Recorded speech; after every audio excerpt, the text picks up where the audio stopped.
Good day. Welcome to TUT News. I'm Sibusiso. And I'm Rushigetsu Mlangeni. Let's look at our headlines for today. In the headlines, Gauteng Premier visits the grieving families in Mabopane. SACP General Secretary Chris Hani is remembered as a struggle icon. A campaign aimed at empowering citizens gets underway.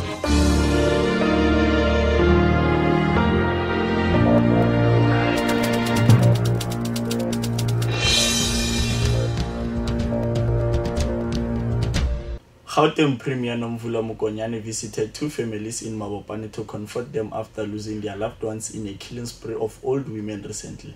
She also condemned violence against the senior citizens.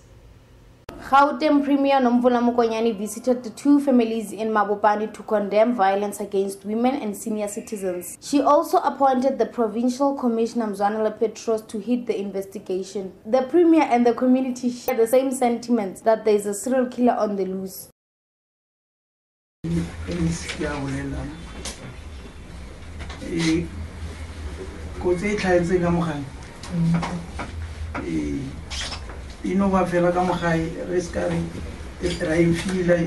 Particular for Namara. It's a nation, the whole nation. It's when you're a child. The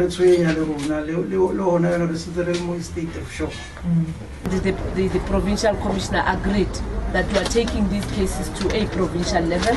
He's going to put together a team because we believe that there are things that they have to pay special attention onto. So we need a different capacity to deal with this. In the meantime, we will be coming back to this community to mobilize the community in defense and protection of senior citizens. It's an old township, and because of it being an old township, you'll find mostly that it's senior citizens who live all by themselves. Nobody has a right to interfere with their right to life. Whether they live alone in their homes, it's their homes. It's time for them to enjoy life. And we're urging all members of this community and any other person to speak out, and anyone who knows about this incident. On her departure, Premier Nomvula Mokonyane commanded the police to do a follow-up on both cases. For TUT News, I'm Bridget Mbambi, Social Media. The month of April marks the 20th anniversary of the assassination of former General Secretary of the SACP, Chris Hani. He was an anti-apartheid hero and a defiant freedom fighter. We have always lived the ANC in our camps. We have dreamt about the ANC. There was no other life for us except the African National Congress. Let us make it a strong organization. Let us build our party. Chris Hani was an influential political activist. This month of April commemorates his life. He was assassinated in 1993. To his family, he was more than just a politician, but a father and husband. My children told him whenever he came home to say, "Dad, at home, you are a father, you are not a cadre." I looked at my daughters and thought, gee, what am I going to do with these young children on my own? That's the only thing that came to mind at the time. While many may know who Hani was, there are young people today who don't know of him. Most of the articles that I've actually read about him is that he was a very strong SACP member back in the day.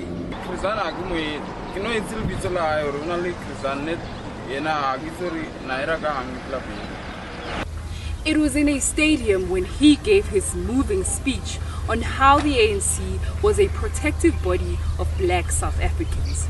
He may be gone, but his legacy lives on. Tutuzile Metula, TUT News, Pretoria.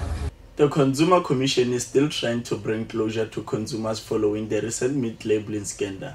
The report is said to be released in 3 months' time, and any party found guilty will face charges. Suppliers involved in the country's meat labeling scandal could face fines or time in jail. The University of Stellenbosch study recently found that 60% of 139 products tested contain ingredients which are not labeled, including donkey, water buffalo, goat, and pork. The City Press newspaper reported on Sunday that popular supermarkets including Pick n Pay, ShopRite and Spar have been identified as stocking incorrectly labeled meat.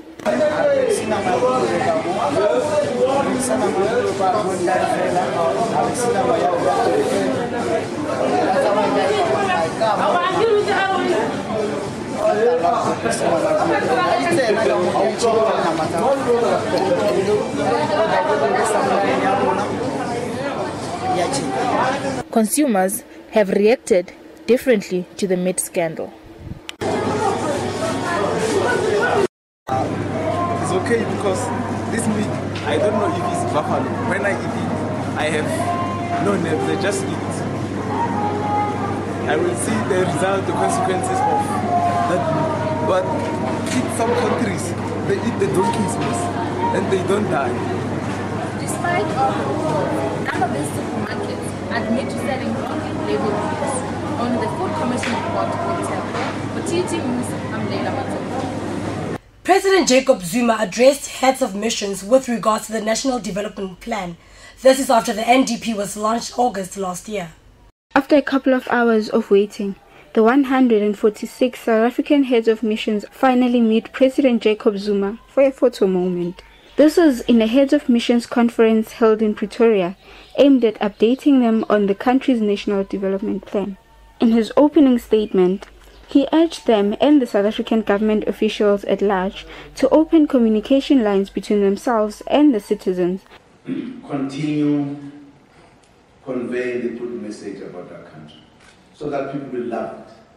They will wish to come and invest because South Africa is a good investment destination. He also didn't forget to remind them that there's a lot of work that still needs to be done to develop the country further. Hard work must still continue. We have to ensure that more people have water, electricity, sanitation, decent housing, functional schools, clinics, and police stations, and other services. With the violent strikes that have been taking place lately in the country, the President pleaded with South African citizens to practice their right to freedom of expression without violating those of others. TUT News, Pretoria. Stay tuned, we'll be back after the break.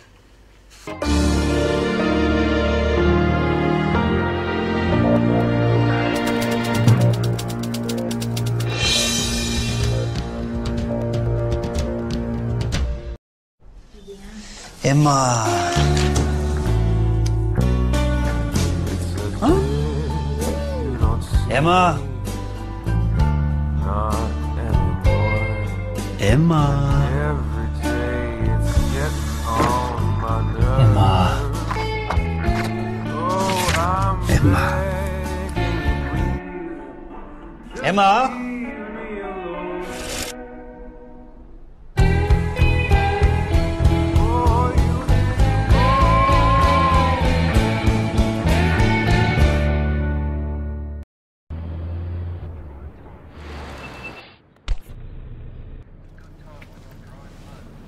Oh, it's okay, Nunu. Mommy's just gonna have to buy a new car. Sell a car, buy a car. It's so easy on Gumtree.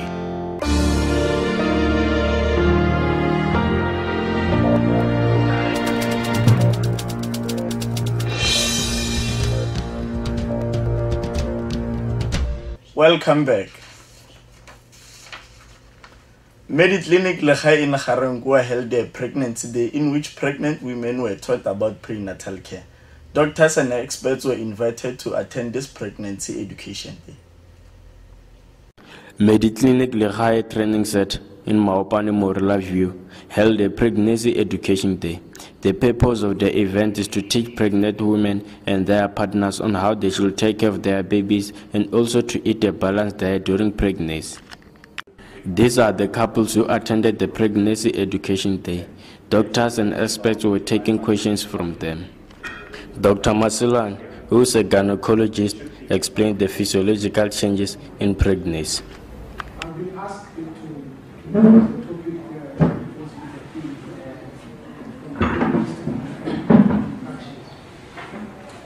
just pardon me, I have a touch of flu, so my voice will not come as deadline. The Client Services Manager, Tommy Chen, explains the importance of this event. Pregnancy Education Day is hosted mainly for pregnant women as well as their partners. We've realized that there's a need actually, especially for those first-time mothers, that they do not know how to go about, being pregnant. As we offer that platform whereby we invite psychologists to talk about puerperal and postpartum depression. After the event, many pregnant women found it very informative and they learned a lot from it. Especially for women pregnant. You must always do the exercise. You cannot relax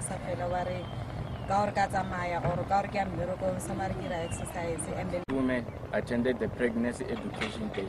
They were occupied by their partners. They were taught how to handle stress and also how to eat healthy when they are pregnant. They were also taught how to keep their babies warm when it's winter. I'm Tsavo Mashava, reporting for TUT News. The city of Tshwane held its annual regional meeting with the Region 1 residents in Mabopane. This is part of their public participation drive. With over 8.1 million residents, Tshwane Region 1, consisting of Soshanguve, Mabopane, Harankua, Winterfeld and Acacia, held its annual integrated development plan on Saturday. This event was to provide residents with an overall plans of the city, such as capital expenditure, regional partial development and the budget, and to allow public participation. The IDP's main focus is on education, unemployment, sanitation and housing. The city of Tshwane also identified some challenges such as inefficient and costly transport system, lack of basic water, aging road and water infrastructure.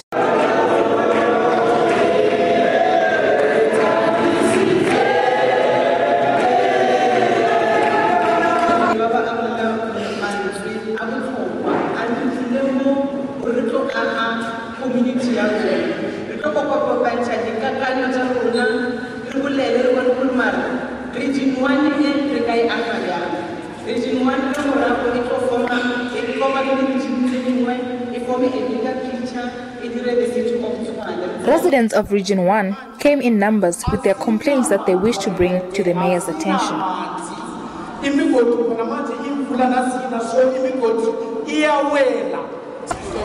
The IDP looks at both challenges and achievements of each region. Region 1 can only hope that the city of Tshwane will deliver. For TUT News, I'm Leila Matsombe. The body of a farm worker was found outside Hakdoren Boom Plot 1 in Pretoria.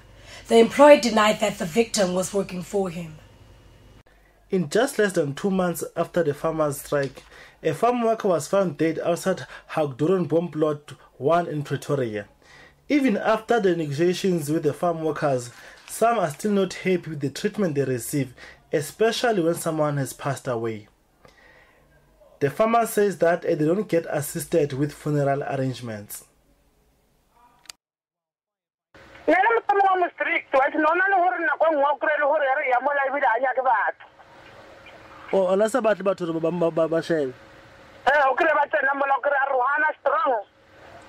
Okay, ba bereke ba hae wana ana ba tshwara jwa. Na go tshwara pila wa ka dimolana motole. Ai boy ga ine di sanne. Batho ba na bereke da khala ba sanne. We ask the employer if ever he can help us. The gentleman of the farmer says no, he's not going to help us with nothing. We have to take our brother who worked for this gentleman for more than 20 years. We took him, we brought him to our elder sister because the nearest point was here at Shoshanguve to bury him. Together with my sister's younger sons, we contribute each 3,000 in order to bury him. That's why today we got a funeral. In order to give him a very good funeral, we have to do something because it's our brother. You've heard that Mr. Mudeka, the brother of Jonathan, said that those pensions about the passing of his brother. We are hoping that all the best will be done to that family.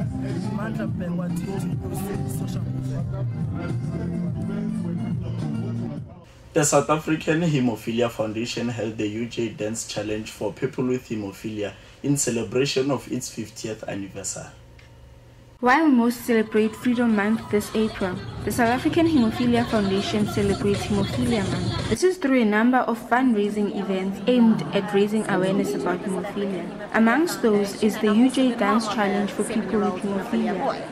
So this event was organised, this is my third year of running this event, to raise funds for the foundation to support the haemophilia community, mostly with getting access to treatment if they get a bleed, helping them financially to get to clinics on time to get treated.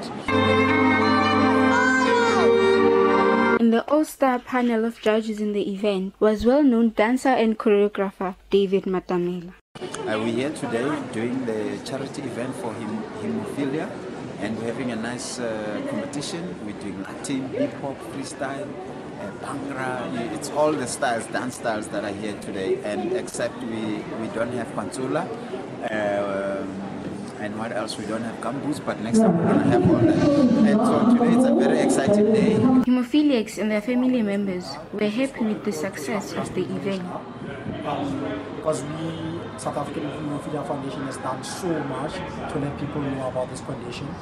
Doctors are doing their bit as well.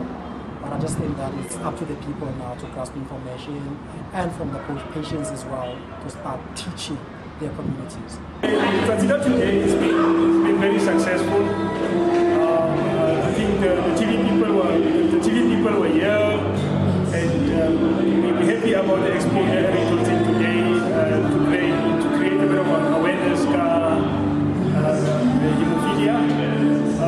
Dancing is said to be music to the feet and of course pleasing to the eye. So what better way to create awareness about hemophilia? TUT News, Johannesburg. After the break, Rabbit to my show with sports.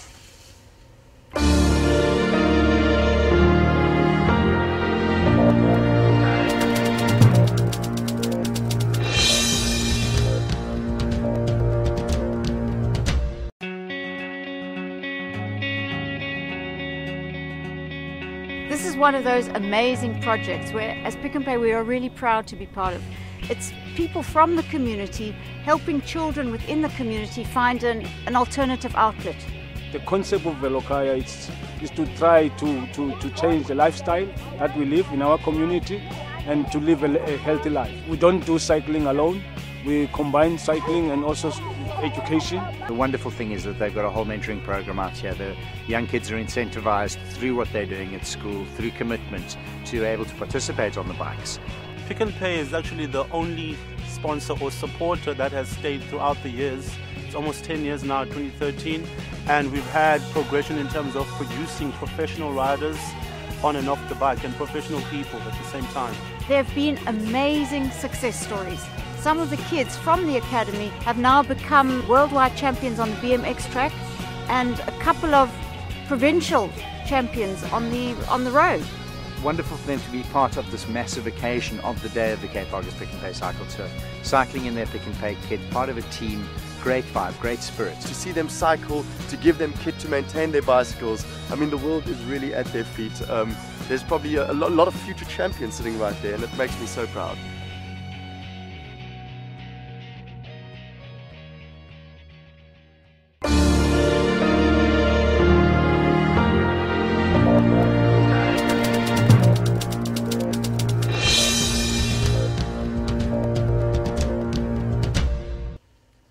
Welcome back. Taking a look at sports. The Raising Roots campaign, which aims at empowering citizens in relation to parental guidance through sport, is in Soshanguve. The Raising Roots campaign visited Giant Stadium on Saturday. The call behind this visit was to teach parents and principals of creches on how best to raise their kids. Entertainment was in form of artists' live performance, magician acts and face painting. These men also played soccer in order to encourage kids to lead a healthy lifestyle. It was started by ex-soccer players. The reason why we started Footballers for Life is to go out and reach out to the community, because we used to play football in the community. What we do in Footballers for Life, we teach ex-soccer players and current soccer players about how to handle their fans. As you know, each and every week, if you look at the papers in the media, you find that soccer players, they roll with their cars. Soccer players, they do wrong things after not playing soccer. At the same time, what else that we do is we go also in the prison to talk with the inmates about social things, giving them skills, and so that they can be better people when they come out of the prison. So Shanguve is not the only community that will benefit from the Raising Roots campaign. It is set to spread its voice across the whole South Africa. Rishogetsu Mlangeni, TUT News, so Shanguve. Tshwane University of Technology female squad engaged in a thrilling encounter with Community Individual Development Association ladies team. Due to both teams' late arrival, the kickoff had to be postponed from 6:30 to the 7th hour. However, that did not stop the teams from performing to their level best, as fans responded positively to what they saw on the pitch. TUT ladies showed a lot of desire to score from the very first minute as they launched attack after attack to the Cedar keeper. But it wasn't until the 17th minute when TUT striker Ziviwe Bingela got the ball into the back of the net. Zola Mlangeni, the coach of Cedar, had a lot to say after his team went 4-0 down. My team, they played well, even though they made lousy mistakes. The opponents were a bit stronger, they were physical. And then when it came to preparation to the game, obviously don't have enough materials in terms of the footages of the previous games of our opponents. We didn't have those. And also our sporting facilities are not that affiliating or conducive for practicing. So we tried to use our best what we have. And then the results, even though it was not what we expected, but then we did our best, hoping that in the future games we'll do best. Football is known to be a game of two halves, but it was not to be tonight, as TUT ladies dominated the Cedar ladies the entire 90 minutes. Julius Mashifani, TUT News, Johannesburg. The Pretoria Giants, Mamelodi Sundowns, played host to Platinum Stars in their Nedbank Cup quarter-finals encounter at Loftus Stadium.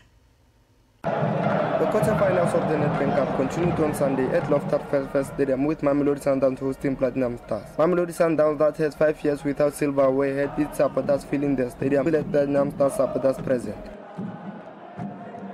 After half-time, Tukomodi in the 62nd minute put the home side in the lead. Platinum Stars equalized through to Sopala in the 71st minute of the game. Then Robert Mugambi scored the winner for Platinum Stars from a close run to secure a place in the semi-final.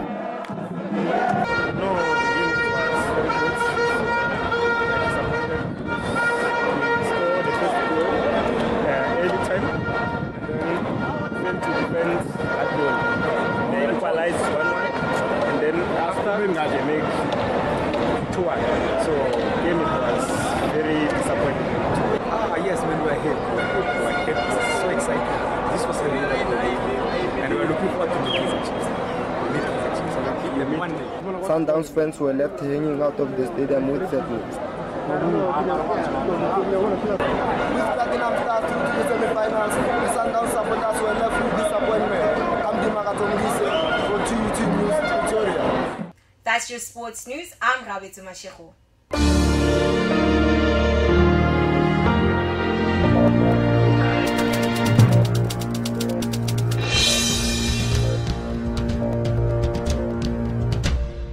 From us and the TUT News team, that's all for now. Until next time, have a fantastic day.